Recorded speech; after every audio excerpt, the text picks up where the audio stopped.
Il faut dire la vérité aux enfants de Dieu. Il faut dire la vérité aux enfants de Dieu. Et nous sommes au temps de l'apostasie. Les miracles que vous voyez, ou tous les miracles que vous voyez, ils sont diaboliques. Ils sont diaboliques. Les diables peuvent imiter Dieu dans toutes choses, sauf par l'amour et par la vérité. Satan soit appelé sur la gauche, en bas on a la droite. Mais dans la scope pratique le salama, plus c'est son nom qui est élevé que le nom de Jésus. Pasteur a créé un faux aveugle. Ce n'est pas une délivrance. Ce n'est pas une délivrance. Pas pratique démoniaque. Démoniaque. C'est diabolique. Mais le plus grand problème, c'est le sali de l'âme. Tu peux tout perdre. Si tu perds ton âme, c'est fini. Si tu perds ton âme, c'est fini.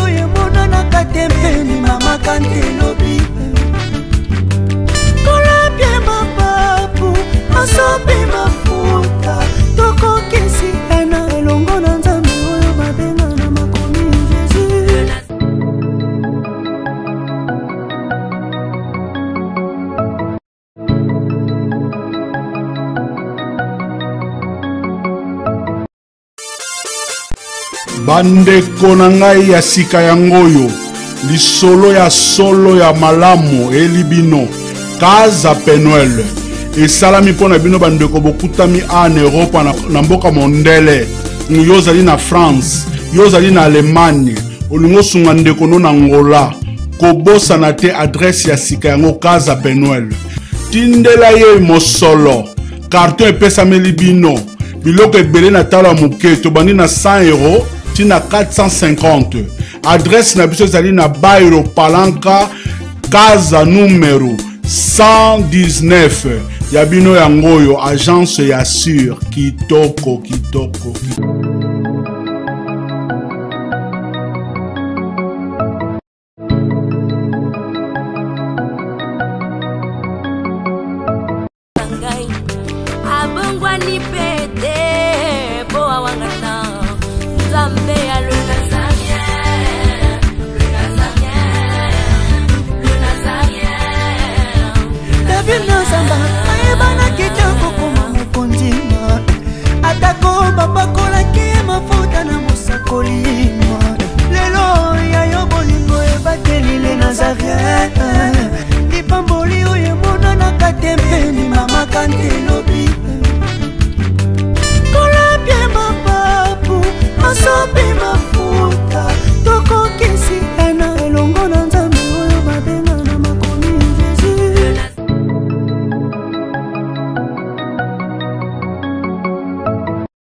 Bandeko na ngai ya sika yangoyo lisolo ya solo ya malamu elibino Kaza Penuel esalami mpona bino bandeko bokutami en Europe na mboka mondele yozali na France yozali na Allemagne olingo sunga ndeko no na Angola kobosana te adresse ya sika yango Kaza Penuel tindela ye mosolo carton epesameli bino biloko ebele na talo moke tobandi na 100 € na 450.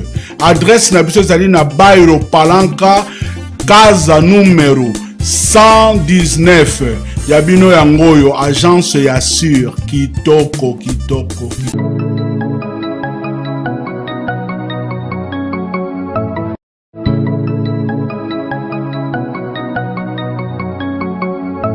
De tout cœur, nous vous saluons en nom merveilleux de notre Maître, le Seigneur Jésus-Christ de Nazareth, qui revient bientôt, bien-aimé dans le Seigneur.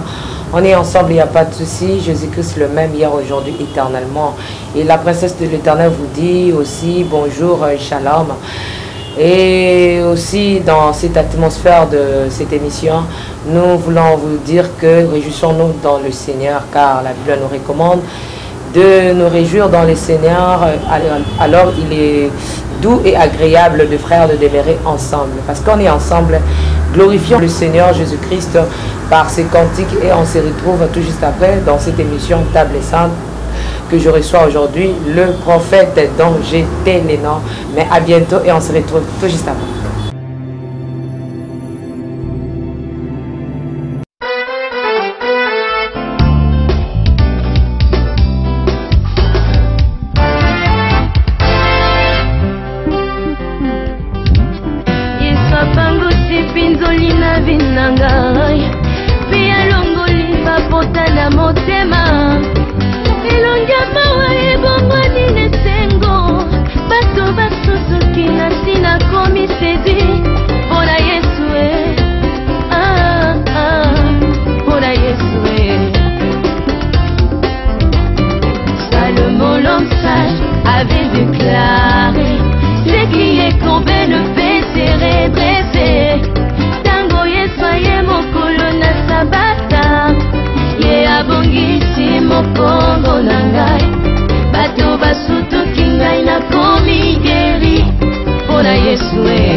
Merci beaucoup, j'ai le nom. Ok, merci, nous sommes bel et bien de retour sur ce plateau des NazarianTV.com aussi. La QM YouTube, tapez tout simplement le Nazarian Kinshasa, bien sûr. Abonnez-vous massivement, comme on dit, quoi. Et c'est toujours moi à mon poste, la princesse de l'Éternel, la certifiée quoi. Dans cette émission Table Sainte, je reçois aujourd'hui le prophète Yombo. C'est mon invité du jour après 10 années.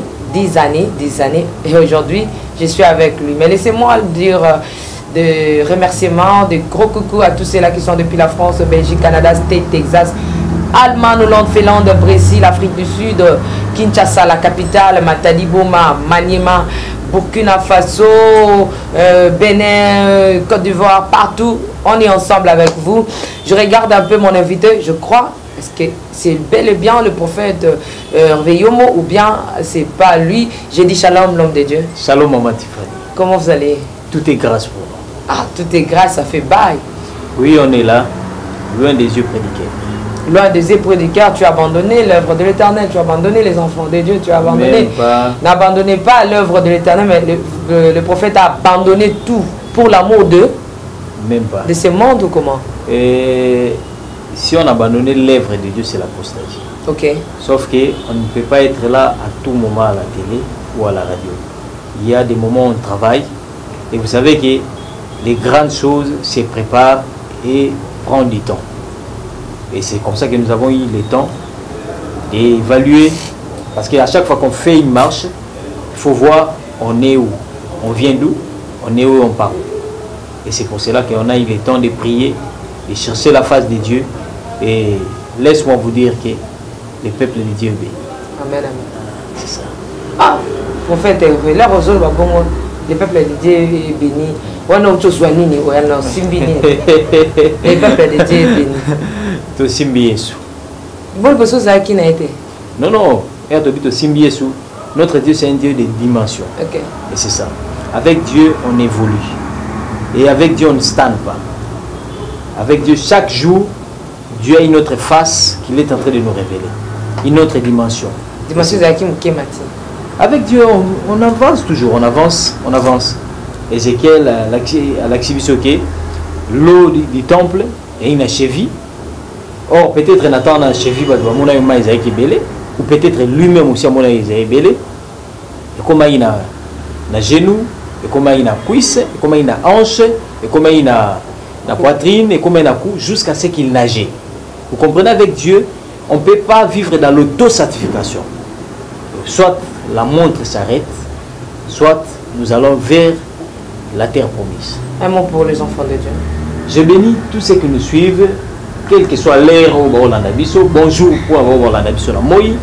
Bonsoir pour avoir la biso na Boutou. Je vous dis que soyez bénis parce que c'est la bénédiction de l'Éternel qui enrichit. Elle ne s'est fait suivre d'aucun chagrin. Cela revient à dire que nous sommes là au service de Dieu pour le peuple de Dieu. Et je sais qu'avec ces longs moments d'absence dans vos écrans, sachez que le Seigneur vous visite encore une fois de plus. Et que Dieu vous bénisse. Merci. Donc c'est un peu ça, bien aimé dans le Seigneur. Ce moment où pasteur était, oui, bah qui a appelé dans ma caméra, je sais là parfois, on a dit mais tout ça bon ah. Professeur qui est sous ni n'ango sous dans les Nazareth moi que ça l'a ma caméra donc ils ont rien encore que prophète qui est au pays manaï, on la moni que ça va avec les Nazaréens. C'est sa maison ailleurs à tirer les Nazaréens à 3 ans. Ouais. Il y a qui 5 ans. C'est un peu ça, juste en passant. Mais avec le prophète Hervé Yombo, on va essayer un peu de parler sur le miracle et puis pratique Nayango, la délivrance aussi. Miracle, pratique Nayango, la délivrance. Mais juste en passant, n'invitez ceux qui prophète Hervé Yombo à mon macampa par salle. Non, pas par l'eau. Oui, oui, j'ai suivi comme tout le monde. Et Pape a déclaré qu'il ne faut pas revoir la Bible. Or, nous savons que toute écriture est inspirée de Dieu. Nous parlons de la Sainte Bible, les Saintes Écritures. Alors, c'est une personne que moi je respecte, mais quand on parle des choses de Dieu, nous savons que la Bible est en composition, il y a Malobanzamba qui a plusieurs personnes. Pour permettre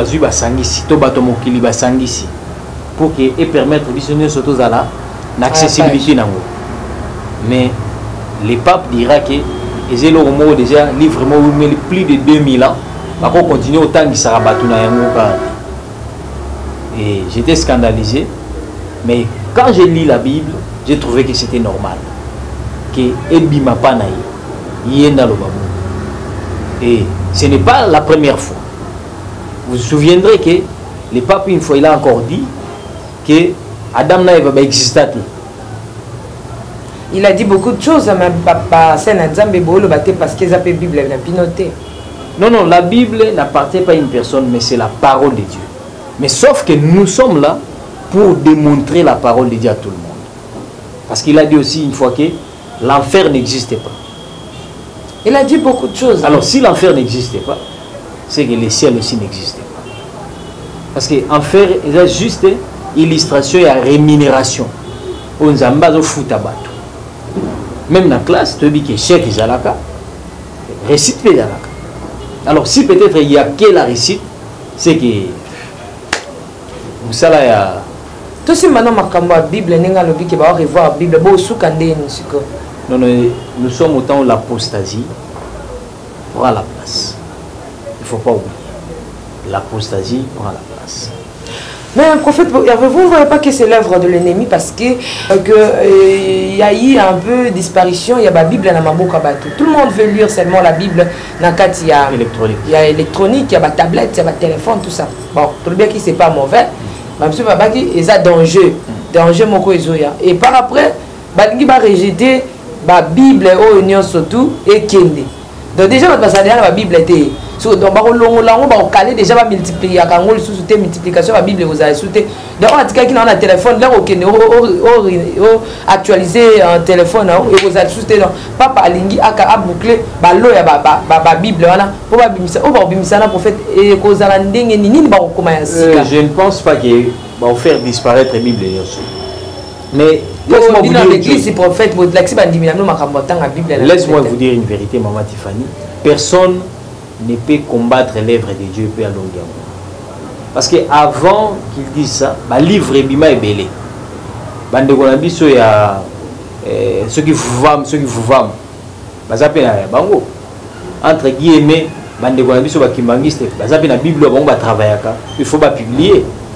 Donc la parole de Dieu reste la même. Et c'est ce qui fait même la différence et la force de l'Église.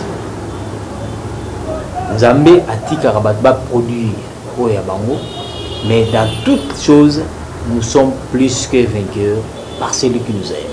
Merci, on va essayer un peu de parler sur ces sujets parce qu'il y a aussi même des pasteurs comme la Bible na bango, bazali ba revoir Bible. Ba tangi ba bandeli ba longoli ya kolongola, ba bakisi ya bakisa, ba pespe maele na bango. Oh Bible le biki ba bakisa te kolongola pete donc ba pasteur ngala ba banante ba pasteur il y en a je connais d'ailleurs que botini na Bible moko et où talibanda ba sengai et la Bible oh pasteur à revoir. Basengi ngana tanga eya mikonga na tanga na tanga mais batina ne ba livre ya initiation te na koza initiative mais oza nzambe ne botinde là c'est juste ça mais retournons un peu à la régie si possible on va prendre un élément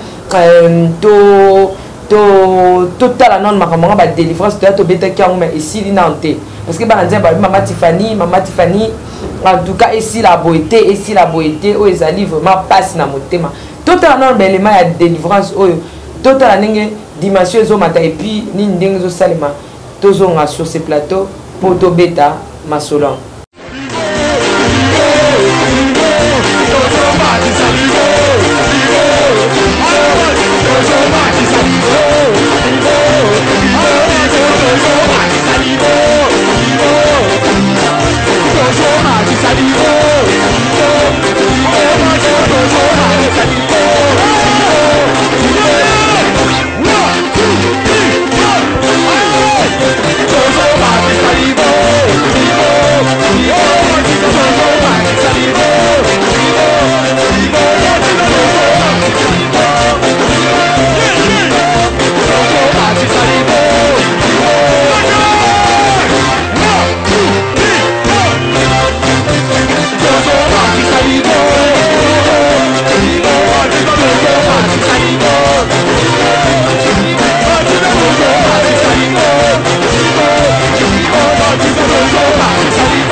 kana yoe nakokukate koloe nakobungate koloe nakozalate koloe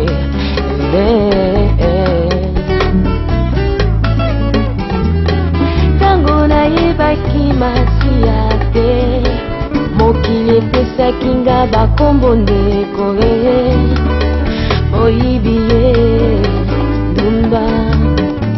nzemba ekomba epai atana libota naza. Ok, c'est un peu ça. Pour moi, je connais pasteur Azoso Maï. Je connais ça et santo. Azobo qui la bat na monoko eza impur. Maï na e monoko ekota na monoko basi abatu. Na mon mbali wana te na moka ba basi. D'abord mais la maï uti na monoko ya pasteur autrement dit ba mais la soyi na e. Alors Dokei na côté sous niveau et matin, je ne sais pas, je demande un peu c'est pasteur, c'est un Congolais ou quoi, je ne sais pas. Parce qu'il y a des gens qui me posent des questions. C'est un Congolais, bon, moi aussi, j'en sais rien. Mais je demande s'il est là. Dites-nous un peu, tu es un Congolais ou comment? Et parce que là, nous avons un Lingal. Et si vous êtes un Congolais, Makambo, c'est les Akito Komingi. Et c'est un peu, toi, on a pour ça, tout un peu mituna par rapport à wana so que c'est ça so c'est gloire à Jésus et papa pour lundi moninga no pasteur ça matin niveau ningo lobi kama nzambe za ka dimension papa dimension à ça matibé maman Tiffany c'est qui est vrai personnellement na aussi la attaque personnalité contre ba individu ba sala nzambe mais je ne fais que constater je constate que mosala nzambe abimisi mai na munoko abwakeli bato na munoko on me dira que parce que ce qui est vrai makambo nzambe longoli kibomoto te makambo nzambe ememi biso na kibonyama te. Qu'est-ce que je veux dire par là? Vous verrez que si vous avez ça la forfait naïe alors l'écriture n'est appui. Moi j'ai vu des gens qui ont couché avec les femmes d'autrui. Entre guillemets, Abino, Moni, Élysée, à Kenya Kongo de la moitié, quoi c'est, moi na Sinamite. Et bien, Bezalagi Nase, Azui Mounoko, Tchelikola Mounoko, Zolo Likola Zolo, ainsi de suite. Il a interprété la Bible pour l'intérêt naïe. Mais pour la forfait, moi, ça. Est-ce que il a comme Mouto Sala? Il a pour l'intérêt Mouto Sala là, est-ce que c'est pour le coup Mouyanzambe ou c'est pour nuire la personne? C'est la première question où il faut se poser. Pourquoi? Parce que Bandimi Bazalaka Yesu Christ. Jésus a payé de son sang pour la vie des fidèles ou des chrétiens. Vous voyez un peu. Là, on une image qui passait. Moussa a laissé Batou, Matiti ou Babengi pelouse. Vous comprenez un peu? La Bible ne fait pas foi à tout esprit. Et c'est de là que vous allez voir que même plusieurs émissions dans Salagui et les cas, et le discernement des esprits, ainsi de suite. Donc, tout ça, vous faites partie. Il y a bateau, il faut battre la Babi et non, miroir à l'Obanzambe, le Biboui. Les diables peuvent imiter Dieu dans toutes choses, sauf par l'amour et par la vérité. Un bilomi balé, Satan a imité Nzambé. Les miracles, les diables peuvent faire les miracles. Je ne dis pas que les miracles que vous voyez, ou tous les miracles que vous voyez, c'est diabolique, non. Dieu opère des miracles. C'est ce qui fait que la parole de Dieu, elle est vraie. Mais le diable est un imitateur. Vous allez remarquer que quand le diable opère un miracle, signe à l'ibosozani. Vous allez voir que comme Jésus Christ sait que comme entre guillemets Moutou au canal miracle l'équilibre. Vous allez voir que il parle plus j'ai nga. Comment est-ce que le bango il est au leka. Et donc à parole juste ber car à l'équilibre. Vous comprenez peu pour non assister comme Jésus. Ou soit comme même parole là. Mais tant là ce qu'on va pratiquer au salama. Plus c'est son nom qui est élevé que le nom de Jésus. Comme moi Jésus autant à ma défaut. Il y a 50 fois. Vous comprenez un peu? C'est de là que vous allez commencer à discerner. Et dans tout ça, il faut dire la vérité aux enfants de Dieu. Vérité à toi au salopassi.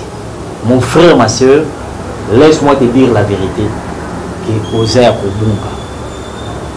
Pourquoi? Parce que il y a toujours des répercussions. Satan sera appuyé sur la gauche, en bas on a la droite. Et c'est de là qu'au moins que après un temps, les gens ont certaines difficultés dans la vie. Après un temps, vous allez voir que les gens, à côté des gens, à 4 alliances, au sang qui a yéba. Pourquoi bâtir vivant, vous avez été échantillon, quand les échantillons sont baratés.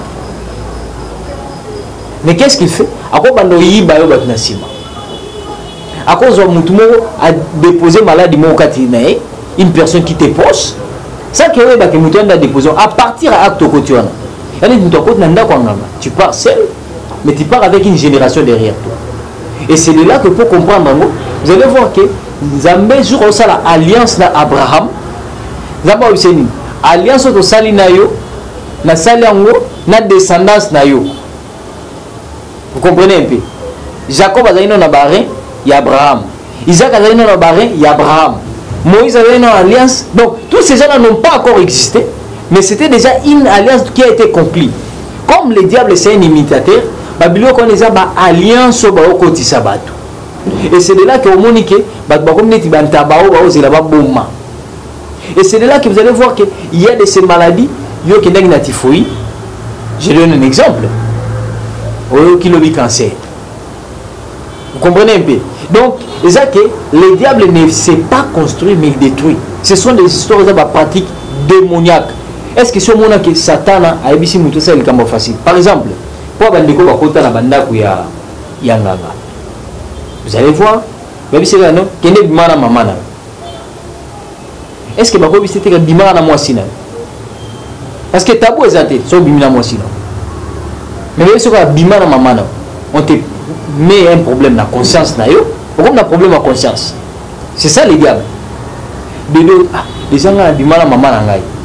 So même nati ke loko déjà idée ko linga, donc ça na ki mette malam na continuer kaka. C'est de même moto déjà vu, mai na munoko boa ke lio. Caméra vu, yo mo conscience de sali na miso bato. O mato ki to zu so ya moto wana. Mais ce que tu as dit, tu as dit que tu as dit que mais les gars qui ont dit que partant un peu entre guillemets, papa Yomo, tout à l'heure, on a dit que il y a faux miracle, ils ont dit comment ils sont pas coulants, on a bien baleki. Mais bien aussi, il y a surtout Azaki Kolo, il y a Punda, mais ma puta va tanda qui wana. Il y a surtout Mutaniata qui Punda, Mutaniata bonheur, wana ne surtout Tamboul. Ma belle est absolument saine en Zambie, Azali ko présenter comme on a beaucoup plus. Pour Yesu masina mona musanze mwabi e kasi soke za Yesu mtazolo ba soke za kasi ngana déposer miko kasi Yesu ngalo ba donc za ye mtazolo il faut ba contexte ni alobeli. Je donne un exemple. Mpunda ba yebisi soki ba mpunda d'abord il faut ba historique en mpunda. Mpunda da ki esclave quelque part ba simé na singa o matana liputa te a matana lindala la te consort. Jésus l'a honoré. Balobeli mpunda po Yesu ndaza likolo. Après qu'on quitte sur balobela mpunda te. Et puis vous allez voir que quand les gens criaient Hosanna au fils de David, nous quand Hosanna mpunda te. Parce que Hosanna c'est gloire à Dieu.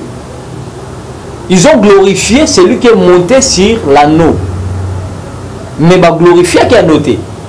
Le plus grand problème est ça, glorification ils ont pas nani. Parce que la gloire appartient à Dieu. Et l'honneur à son serviteur. Et c'est ça. Est-ce que ce genre de miracle, on peut appuyer ça bibliquement? Et puis, pasteur aujourd'hui, nous voyons le bandimi. Si même si on dit que les hommes de Dieu, mais bazo quand on va chanter, mais ils ont ça le manding ni batu. Parce que ça va nous vendre, mais nous va l'équipe on a bazo soya pasteur. Bon, Bible lobby, mon peuple périt parce qu'il lui manque la connaissance. Et le diable peut te laisser avoir de l'argent. Il peut te laisser avoir des enfants. Il peut te laisser voyager. Pour les chrétiens, entre guillemets, comme on a dit, la fond. Parce qu'en Europe, les gens meurent. Aux États-Unis, les gens meurent. Aux États-Unis, les gens entrent en prison. À Kinshasa, les gens meurent. Partout ailleurs aussi. Nous avons besoin de toutes ces choses. Mais le plus grand problème, c'est les salis de l'âme. Tu peux tout perdre si tu perds ton âme. C'est fini. C'est la gaine. La mort éternelle. Mais le problème c'est quoi? C'est la connaissance.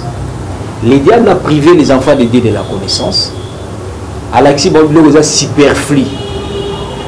Et vous allez comprendre, exemple, il y a l'enfant prodigue. L'enfant prodigue, ce n'est pas du fait qu'il a réclamé ce qui lui appartenait, qu'il a mal agi. Mais le problème c'était quoi? La connaissance. Que Biloko, qu'on le veuille ou pas, je les aurai. Parce qu'ils ont ématé. Mais à Dieu, parce qu'il n'était pas conscient, on attend, il fallait pas jouer là. Il y a des bossos. Il y a des balazongo. Sans cas on a l'idée ni la rosala nango. Et c'est ça qui lui a amené dans la mort. Le plus grand problème, ce n'est pas d'aller à l'église. Je n'interdirai pas des gens d'aller à l'église. Je n'interdirai pas les gens d'écouter les enfants, les hommes de Dieu. Mais avoir la connaissance et de discerner ce qu'on te dit et ce que tu fais. C'est ça le vrai problème. Et quand on a la connaissance de l'Obanzambe, il ne serait pas né babi, ni titi roseau. Mi badani ba roseau. Et c'est de là qu'on a que moi dans Zambé, à Tambola 20 églises. Sans pour autant oublier que dans toutes les églises, est-ce que toutes les églises que tu entres, ils ont des églises, tout monsieur a un temple satanique. C'est de là qu'on a que dans Zambé, il y a une confusion. Par exemple, Maman Tiffany la bonde lipone. Prophète Herva bonde lipone. Songola bonde lipone. 20 personnes va bonde lipone. Peut-être pour la malaria moi aussi là. Bien tout moi aussi là.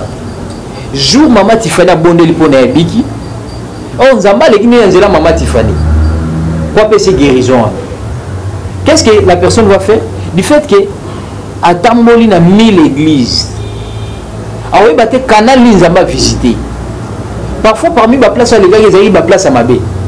Encore qu'il y ait peut-être à considération relation avec un pasteur Rwanda. Ah pasteur Nazala Raboui, pasteur Nazala camarade Nangabou. Encore on paye ça honneur place Rwanda. Du moment où Zamba visité que les gens peuvent Maman Tiffany. Vous comprenez un peu? Tout ça à côté de confusion. Peut-être Zamba bimisa qui place pour préserver son âme. Azongi na libulu yemo. Ils ont les connaissance. Donc, le peuple de Dieu a la connaissance. Le plus grand péché, c'est le manque de la connaissance. Et bon, papa, ceux qui n'ont pas de connaissance, et bon, on a une dimension matibouée. Qu'est-ce que vous pensez? Parce que les gens me posent des questions, je ne sais quoi dire là. Il faut que ma petite dimension. Il va y avoir une explication. Mais comme je suis avec vous, vous êtes aussi un homme de Dieu. Vous avez une dimension. Dimension matibouée, papa. Comment on a un spirituel? Bon, je me réserve d'apporter un jugement des valeurs. Je me réserve, je ne vois que les faits. Je ne juge pas parce que parce que là aussi c'est un chapitre. Parce que est là à Makambobele. Nous avons passé à la carte sur Mutakoy. Parce que je n'ai pas contre Okoye à thé. Tout le temps, notre voyageur, au moins une place où on a travaillé. Et vous avez été témoin oculaire de ce que Dieu fait.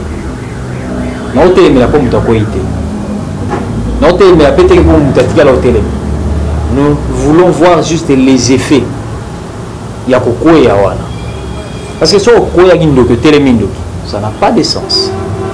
Mais nous savons que il y a quelque chose qui se passe. Mais nous ne voulons pas quelque chose aux alliés spectacle démoniaque. Parce que nous savons aussi que Bakatir Babini Sarabat. J'ose croire que vous êtes journaliste, vous avez attinisé la contre-volonté de Bango. Mais elle a une gloire et zozonga panani. C'est ça le vrai problème. L'escalier mati, l'escalier ni mati. Parce que la dimension est belle. Il y a aussi une dimension satanique. Apocalypse, les profondeurs de Satan. Vous comprenez un peu? Ici, non, parce que toi, tu n'as pas touché aux profondeurs de Satan. Vous comprenez un peu? Donc, il y a l'accès à la dimension, il y a la dimension, vous comprenez un peu? Donc, chaque personne a une dimension. Mais ce que moi je regarde, la gloire revient à qui? Et quand nous voyons, c'est alors nous devons avoir la réponse. Merci beaucoup. Je pense que le prophète Hervé un peu que c'est réservé, je ne sais pas. Azo Lingapina Kotanani, on a vu que Mouto Azali vraiment digne. Il y a pour répondre bien à la question de mon dimension. Il m'a dit que néanmoins, tous on a régi sous tout telle exception, et bon, tous on.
un peu ça, bien aimé dans les Seigneurs. Tu as bouclé la vie, mon Seigneur, qui non. Par rapport à l'image des personnes, moi si na mobile, moi si na mobile, même si moi si na mobile. Le fait que c'est dans les temples. Et là nous la pideur télé, ba koya ni kolom mususu. Moninga ni kolom mususu. De deux, admettons que la femme ou l'homme en question est fiancé ou bien marié. Et puis que trouble ko bi ma notre Dieu, ce n'est pas un Dieu de désordre, mais c'est un Dieu d'ordre. Même maintenant, ça va marier prophète Hervé. Est-ce que ici, c'est le temple de Dieu, c'est l'église. Jusqu'à la preuve du contraire, tu dis bon. Parce que là, ça va répondre où va bénir comme Jésus. Et comme il sanctifie. Mais Babylone va pratique, mais surtout ça la montée. Vous comprenez directement, c'est ce que j'ai dit au début, que l'honneur et la gloire, il faut que les autres ont un nani. Directement, vous comprenez que notre Dieu, ce n'est pas un Dieu de désordre, mais c'est un Dieu de l'ordre. C'est diabolique. Mais papa, c'est diabolique. L'onction des jeux existe. Nous avons pas sa onction à joie. Nous avons joué c'est un cantique, comme il rappelle des fois la mouki na tonga bando yemba, bandiko adorer, ando binela Yesu. Parfois à l'occasion de rien. Ton âme loue l'Éternel. Oui. Abi, mon âme loue l'Éternel et n'oublie aucun de ses bienfaits. Vous comprenez un peu. Mais vous allez voir que dans tout ça, honneur est à la canaliser quelque part. Et à la sujet à scandale. To pierre d'achauffement. Mais vous allez comprendre que quand vous regardez les images, vous comprenez que les a des sujets à scandale.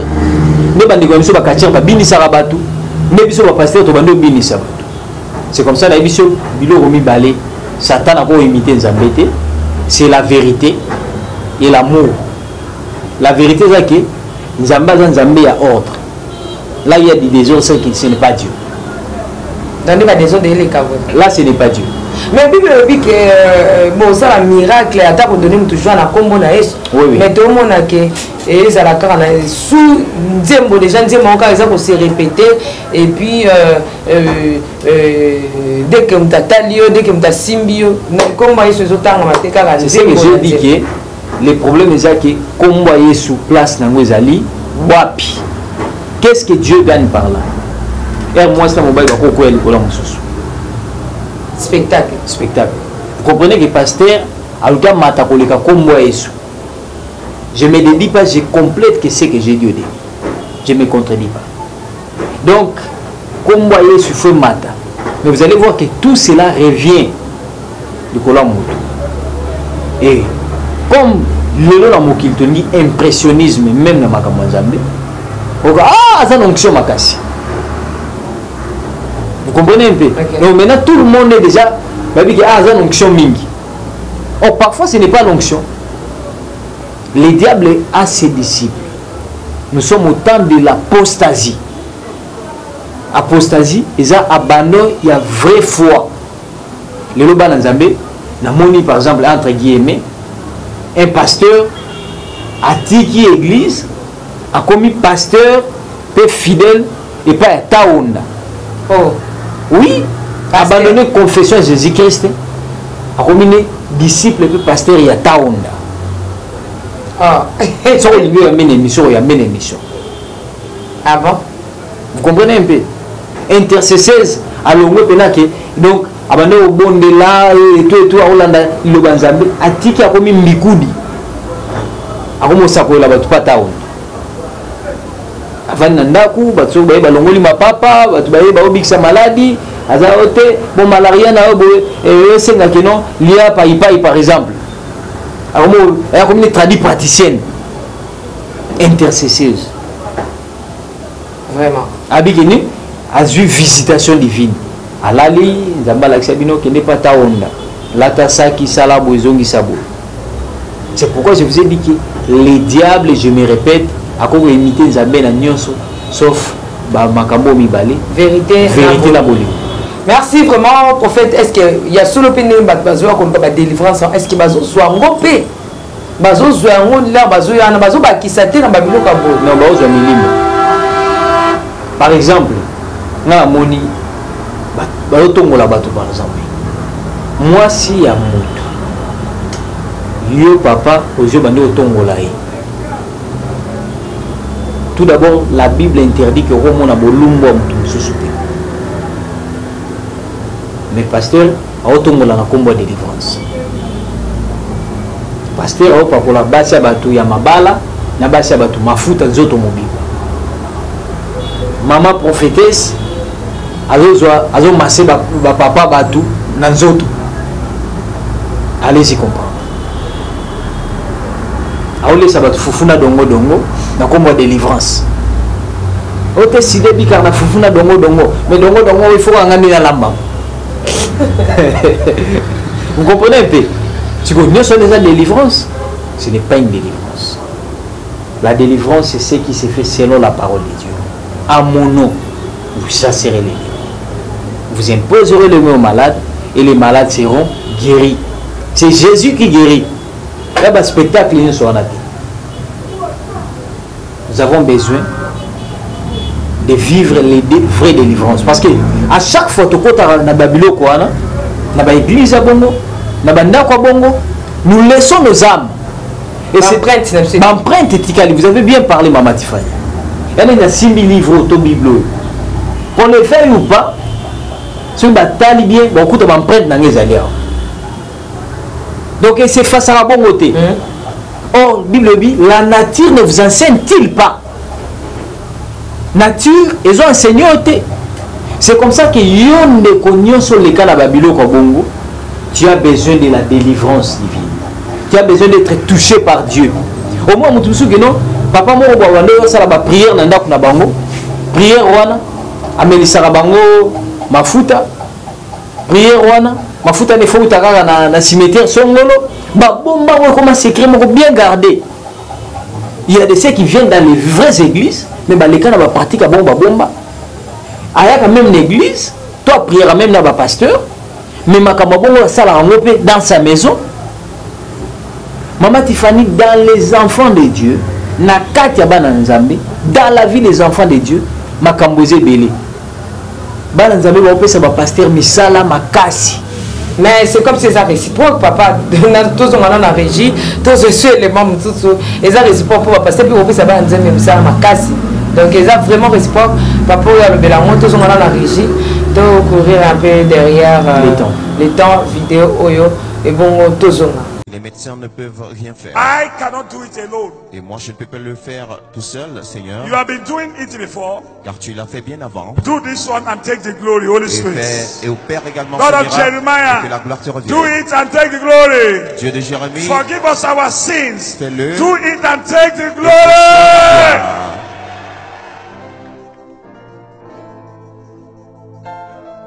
Wash us clean, viewers all over the world.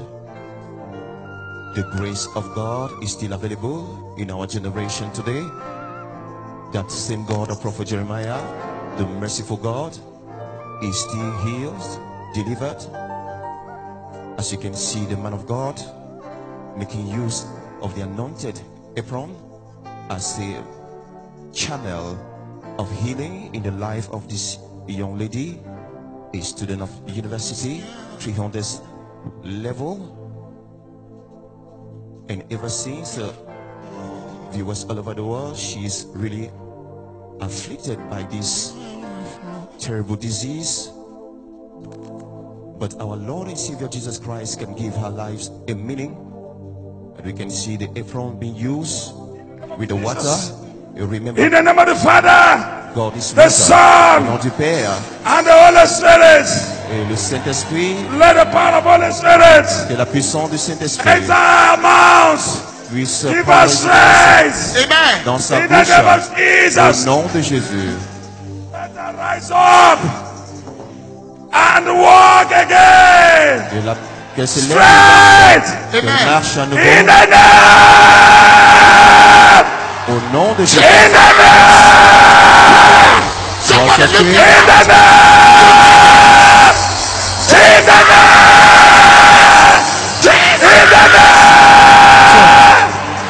Baba Joshua. Baba Joshua.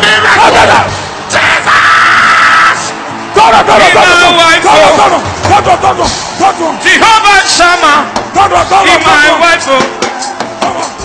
Oh, Father, my wife. Your bandisi, be my wife.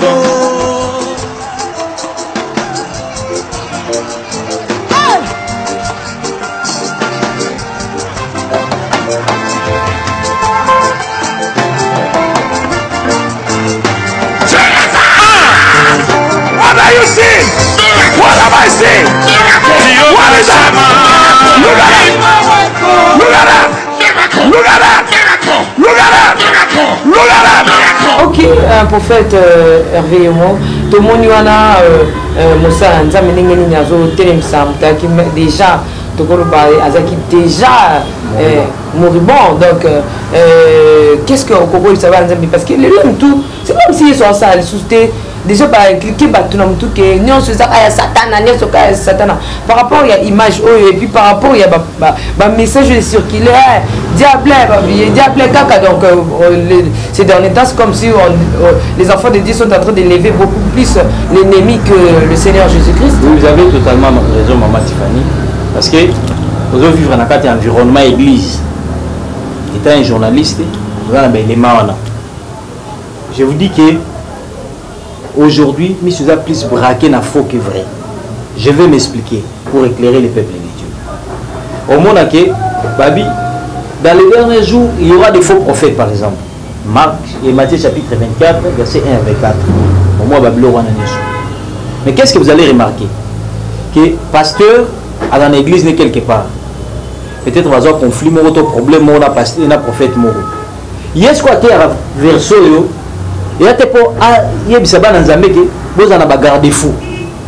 Mais pour lui, quand on parle des faux prophètes, c'est que ça va prophète à ministère. n'est pas faux. Raboké bana ba prophète parce que lui a un don to grâce au prophétiser. Peut-être là un ministère prophétique. Raboké bana bon la Bible dit que dans les derniers jours il y aura des faux prophètes. Mais quand on dit que dans 2 Chroniques chapitre 20 verset 20, confiez-vous à l'Éternel votre Dieu, vous serez affermis.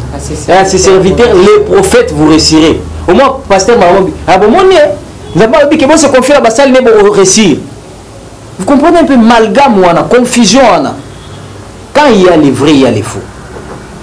Si on dit vrai dollar au tien à maille, au tien faux dollar à maille, résultat au monde. Faux dollar et au bébé parce que côté na maille. Tandis que vrai dollar et au bébé. Si on dit faux dollar au fini, on dit faux dollar au fini, comment est-ce qu'on est au fond? Au moins, il y a des choses différentes. C'est ce qui justifie que quand la parole de Dieu s'annonce, il faut alerter Bissot. Mais comment connaître les vrais du faux? C'est ça ta question. Le plus grand problème est que les vrais miracles existent. Les vrais miracles élèvent que Jésus, c'est Jésus. Et on peut se gloire dans l'honneur. L'honneur revient à son serviteur. La gloire, l'honneur, la puissance et la louange revient à l'Éternel. Au moins que dans un moment, maman plus comme pasteur que comme Jésus. Vous comprenez un peu? Pour découvrir ce qu'on place où il y a les faux. Vous remarquez que miracle, tant au salami, pasteur comme le bas, alors c'est là sur la sincérité. C'est là que vous allez reconnaître que nous avons la source de Moussous.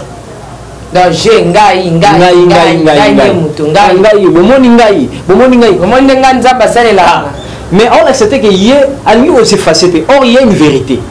Plus tu vas t'effacer, il y a sur ça l'effort qu'a bimisaka. Ce que vous avez preuve pour nous. Mais vous allez remarquer, les faux miracles, plus nous t'abimaka yende que yesune. Comme on est en passé. Exact. À souffrir, à payer prix pour nous. À l'alter à Boutou, à Zolia Bangousou. Exact. Donc, non, moi, qui a un moté, moi, même à casse, donc, même si, par exemple, au thé, interprète au moins qu'on a fait un message, il y a un ça. Il oblige, c'est lui qui a obligé cet interprète à commisser comme on est min collègue. Vous comprenez un peu? Donc, ça, Babylone, il faut continuer à canter. Le nom de Jésus Limou. Au moins, on affiche comment est-ce que même si on va passer confiance. Non, non, même ceux qui. Babi qui est un flatteur, vieux dépend de celui qui l'écoute. Mais étant donné que aux hommes en Zambie, tant et là, on est comme un conflit n'a patron en Yesu. Au sanctionnant.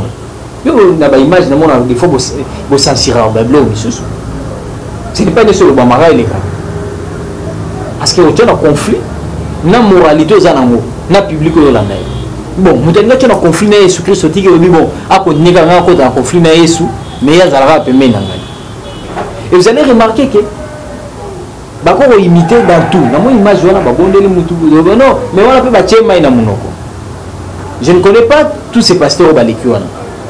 Mais je discerne. Parce que vous avez l'esprit de Dieu en vous.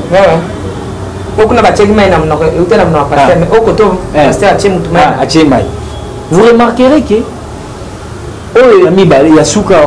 c'est plus le nom de Jésus de Bazo électé. Comment ça? Mais vous allez voir même dans la prière, dans les louanges, c'est plus le nom de Jésus. Mais par contre, ici, au monde plus une dimension. Il y a des dimensions, Dimension le Kouta Pesala. Dimension Moïbi Pesala. Dimension Lola Pesala. Na moni mutumo ya entre guillemets à Mokili. A mis Lola na Lola. Vous comprenez un peu? A mis Lola na façon na épée. Ni ba chrétien ni ba chantre bien peu wemba. Lola pe na ndenge na bino. Sauf que biso zika manette, il y a discernement total. Et c'est ça la vérité, Maman Tiffany. La vraie parole existe. Car la parole engendre les miracles. Ce n'est pas que Satan a cause de la partout. Le lobe inculqué, c'est une campagne de Satan à Sani. Angela Sarabatou. Bon, moi, je suis pasteur abonné le Moutokoyi. C'est que ça qui ici. Bon, moi, je suis église et Tony Batou. C'est que ça qui ici. Bon, moi, mais sur l'église, il y a deux personnes qui sont sur la Kati. Et on appelle Sanga Bandoki. Et on appelle Sanga Bandoki. C'est pour vous dire que Satan a sali campagne de manipulation pour nous entre les clous et les marteaux. Mais dans tout ça, je vous ai donné deux signes. Nabi que Satan a encore imité sur la vérité. Et puis entre guillemets vérité sur la Satan a comme on le kuta. Merci papa Hervé to kita malem mais uchu ba makambo ya bolingo mais nengina to betana masula mankiona o comment vitama par rapport à image à suka awa donc ozomona ke mutu vraiment yeye openda tozomona biso nyonso te pe vraiment mutu aza moribond mais ezate ke tala na se na téléphone na nani Tiffany na moni pasteur moko boye asombi babeki a sika miracle les arabes babeki a sika. Parce que vous avez dit que handicapé kalaté. Naquelle à Lubumbashi par exemple. Naquelle une église quoi. Na bandi au premier jour, deuxième jour, troisième jour, nous avons sali grâce. Pasteur a béni dans le bureau. Est-ce que non, au moni, tant ça là service, au bon de là-bas tout bon aboye, les autres sont mingi. Bon, il faut jour à souka ngapé na roteya. D'accord. Programme à s'improviser dans Kati. Or, ils avaient déjà ma commission dans Kati. Pasteur a celui qui pourra parce que pasteur Sokaye a té à Kati. Il y a un miracle et bandeliti Souka Kilt. Oh. Mais miracle, c'est ce qui a engendré ça, la parole de Dieu. C'est ce qui a les miracles, c'est dans la parole de Dieu. Alors, le pasteur en question, qu'est-ce qu'il a fait? Jour à Souka. On a vu des choses vraies. Pasteur a créé un faux aveugle. Et comme il a un PC, non, je t'ai un aïe. Même temps, on a été. Quand je lui remets les micros, pour clôturer Kilt. Ah, je pense que c'est ça qui s'engane. Tout ça qui n'a. Tété, dans le Bumbashi. Il y a les kaki. Oui, ouais, il y a que ça. Il y a le Bumbashi. Et ça même la vie des fois. Pour la oui, il y a ça les aki à Baba. Ah, il y a Baba. Il y a Moni. A créé Baba. Je parle des choses vécues. C'est pour que Baba Nzambe ba koya na kati ya mabuluté. Parce que baza ba victime. Alors, du micro, mbalamo wa sali protocole sin. On a observé par rapport à ce que makambo na yokaki. Na makambo na mona ina butu précédent toi. Na c'est bato to kenena bango. Eta makambo l'équipe bobolelo na butu na yoki likambo na moni bo. Asali protocole ici, ça ka ba ke biso peut te remarquer. Alkeye faux aveugle. Na ba 20h, il y a le Lubumbashi 20h à Lubumbashi, les années 22h to 23h à Kinshasa à côté de manette si quoi mutumo azaki mais garçon na yebi to va dans le quartier moko aza aveugle abandi prophétie te nzamba yebisi ngai eza na garçon aza aveugle ozwaki aveuglement jour ya nini quoi c'est examen d'été bimaki bandoki baloka kio il a parlé de beaucoup de choses mutumo abima soit disant grande sœur na ye or bato ya sali na bango deal na bango apesi bango mbongo mais moto na yebi abi zela na so moni amoninga au moins ndokima tout en place et osuka abandi côté ya pasteur azumai na mulangi abondeli mai abwakele na elongi sur les champs avec la mona bambani na ça se pela ba mususu bambani na se bazolela bazu batomoli pasteur na mapeki siko moto to solo ene azai pembe na bia yebi a poussé ka côté avec la PC ka moté obi ka avec la kima en pleine kilt. Merci. Vous imaginez un peu, c'est pour dire que quand il y a les vrais, il y a les faux. Mais aveugle à mon akela point au moins que la plupart aveugle là ba sur église. La plupart handicapés a joué dans des motos a joué rôle dans film. OK. Ali mo OK. Assez musalo ba fouter la game. C'est pour vous dire que Babylone kwana ça maudit les peuples de Dieu. Ce que vous avez un pasteur à Salah Babylone il te maudit. Maboko tu as maudire. Et tu vas dans l'église tu vas dans rébellion. Ça va. Tu vivant un peu na prophète Hervé mon akisanga na seko tazobita o ya kisanga na kisanga des aki baba pasteur a créé ki baba. Ya baba. Merci beaucoup, nous sommes arrivés à la fin de cette émission. D'inviter prophète Hervé après un moment, tu as bossé la numéro, tu as bossé l'adresse, tu as changé, tu as le numéro. Gloire à Dieu, on a changé numéroté. Ok. Sauf que pendant tout ce temps, on était en prière. Et puis en dehors, il y a TV, nous allons en salle à Marapé, en dehors à TV. Ce qui est vrai. Et puis on a aussi beaucoup de choses autour de la Kamoromi Balemisat. Mais cela n'exclut pas que tu ailles toujours en contact, garder contact avec Bisso. Mais nous sommes les serviteurs de Dieu au travers Bananzambé. Et pour ceux qui veulent nous contacter, pour la connaissance de la parole de Dieu, pour la réponse aux questions spirituelles, et vous pouvez nous contacter dans plus 243 89 018 93 13. Plus 243 89 018 93 13. Mais au fait, na kato télé on se soulève les sabans à nzambe ba otuna. Mais tu rebenga boy papa zo yambate, tu rebenga boy moyena quelque chose. Il y a mis c'est que c'est en prière. Et nous il faut non moyena il faut ça dans la campagne pas ça là. OK, c'est l'occasion de dire la vérité. OK. L'œuvre de Dieu, elle est vaste, elle est complexe. Pour passer, les Nazaréens ont fonctionné, ils ont l'esprit. Et l'administration, aux Anango, il y a des gens que vous payez, peut-être que vous habitez, vous êtes responsable, vous êtes bassi, vous êtes bana, et ainsi de suite, ils ont des maisons. Donc, ils ont certifié, ils ont la poche, ils ont foot à bangoté. Ils ont salandé au foot à bangoté. Mais quand nous, les hommes de Dieu, nous venons sur ce plateau, il y a des ceux qui ont été balékara. Ils ont gratuitement. Mais il y a des ceux aussi, il faut que c'est 1 centime. 1 centime, on est là qui est au fouti, pour que Moussala Nzambé kende liboso. Pour ne pas donner l'occasion au diable. Biso Bassala Nzambé, qu'est-ce qui se passe? Quand peut-être je passe, nous devons peut-être à nous contribuer pour que les émissions lobina lobikuna. La plupart des gens ne trouvent pas Makamouya Satan. Il peut promettre à lui que non, n'a pas ça. $10 pour que on contribue les Kalamoussala Nzambé continue. La personne n'a pas fait cela. Parfois, il dit que non, on peut ça dans 2 jours. 2 jours on peut citer. Dans le 5e jour, tu dis un jour à rendez-vous à Monsieur Koki. Est-ce qu'on peut s'engager au Songolo? Du fait qu'elle est incapable peut-être honorer à quoi balolango peut autrement. Donc après le tarif est à la tarif est athée. L'homme donne ce qu'il a résolu. On a reçu gratuitement, oui. Donner aux enfants de Dieu gratuitement. Donc c'est ça, l'homme ne donne que ce qu'il a résolu. Merci, c'était le prophète Hervé. Moi j'étais vraiment comblé déjà après un moment, un long moment, na Mose Nzambe. Ce sont des hommes de Dieu à qui on a commencé avec eux, le Nazaréen. Donc ils étaient là. Dans le début, il y a les Nazaréens. Les Nazaréens, les Nazaréennes, Bayebi et Longi Oyo. Donc Aza, papa et Ndako. À moi, Ndako, mais papa. Il y a Ndako, donc na Bamboula, na Mamipépé. On était avec cet homme de Dieu, on a voyagé dans la province. Mais à vrai dire, je suis vraiment comblé déjà. Vous savez, donc on a réussi gratuitement.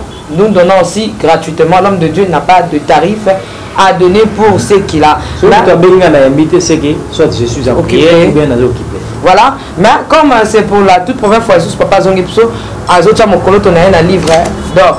Bien aimé dans les Seigneurs, c'est qu'on peut retenir, en tout cas, Totia Elikia Nzambe, Totia Elikia na Yesu, c'est lui qui est le Seigneur des Seigneurs. Vraiment, parce que toujours fixé mis sur Nabiso na Batu, parce qu'il a dit que je lève mes yeux vers le montagne, d'où me viendra le secours. Le secours ne viendra ni de l'Occident ni de l'Orient plutôt, le secours me viendra de l'Éternel qui a créé le ciel et la terre. Et comme les enfants de Dieu ne veulent plus fixer leur regard à Jésus-Christ de Nazareth, l'homme de Galilée, alors va fixer na makambo mukili, on se montre que na pasteur à faux. Faux prophète, tout ça, alors sache-le bien que Jésus-Christ nous a donné le pouvoir. Il a dit que je vous ai donné le pouvoir de marcher sur les scorpions, sur tout esprit des ennemis. Tu peux aussi prier pour ta vie, tu peux aussi prier pour la maladie que tu as. Tu peux aussi, Dieu aussi a coqué au salat. Donc Dieu est capable de faire tout sauf rien. En tout cas, restez fidèles à Jésus. Gardons notre foi en Dieu, en Jésus-Christ. Donc ne perdez pas l'espoir. Jésus-Christ revient bientôt. Donc de tels miracles, Nzambe Mokaka Asunga. Merci beaucoup. C'était là le prophète Hervé Yomo. Est-ce qu'il y a encore un mot à dire ou bien pour le Nazaréen? Ndama Baksaba Moula, Mikolo, après ça va moyen parce que l'évangile elle est gratuite, mais l'évangélisation n'est pas gratuite. Amen, amen. Et ça nécessite beaucoup de moyens. Ton soutien, vous voulez peut-être critiquer un mandaku, le cas peut-être avant que Basengayo, tout peut-être aux un scandale, de ta propre volonté, assiste à cette œuvre, assiste des vrais hommes de Dieu, assiste dans les conseils. Sur le plan spirituel, sur le plan matériel, financier, ça serait important en fait que alors nous savons que nous avons tout le temps et tel que vous nous voyez aujourd'hui. Donc préparez-vous que nous allons nous revoir souvent les sous parce que pour ce temps, nous avons Nakati à Villa, donc Torokutana, Tokoboleka. Régulièrement. Pour papa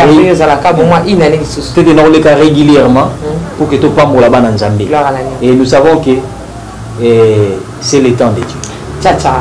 Que Dieu vous bénisse.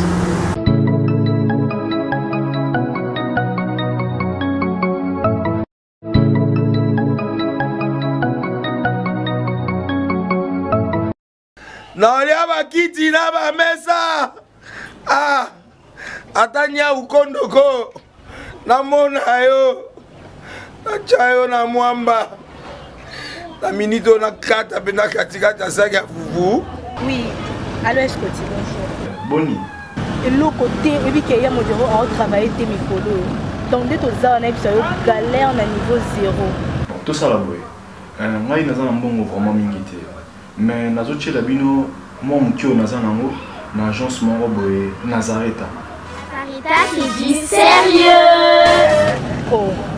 Maman, comment est bon donc yo pesa au fouti mbongo kuna partir à poto biso to ya to jibilo. Na bengi ya Scotty. Agence moi ifongami comme na Nazareth. Na kufie. Agence lisusu. Ndeke sa su mulongo kuna. Pendant que là susu. Kuna iza mambo mulongo te. Ye si afuti mbongo kuna partir à poto biso tozo ke ko récupérer biloko oli. Ah tika boyeko. Yeso mona makamba bongo na monte.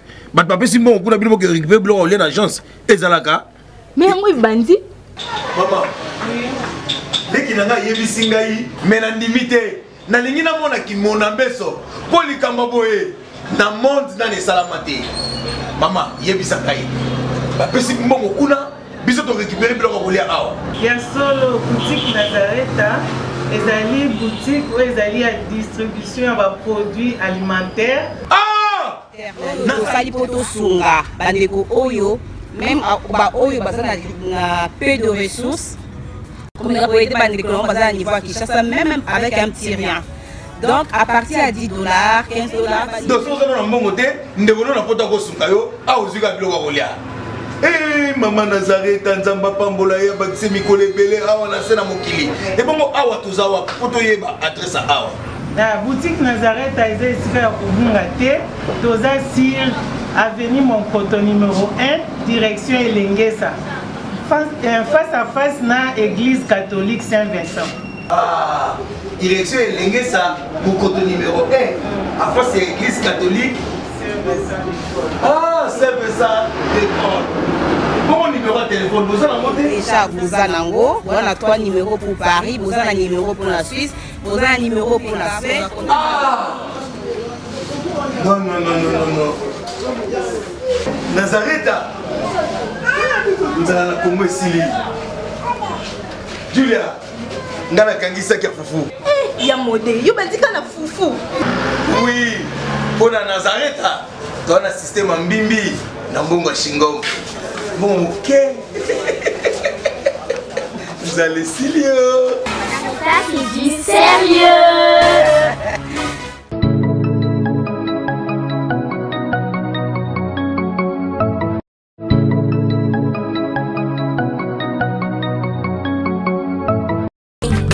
Abongwani pete, boa wangana, Nzambe a le Nazarien, le Nazarien. Le Nazarien, le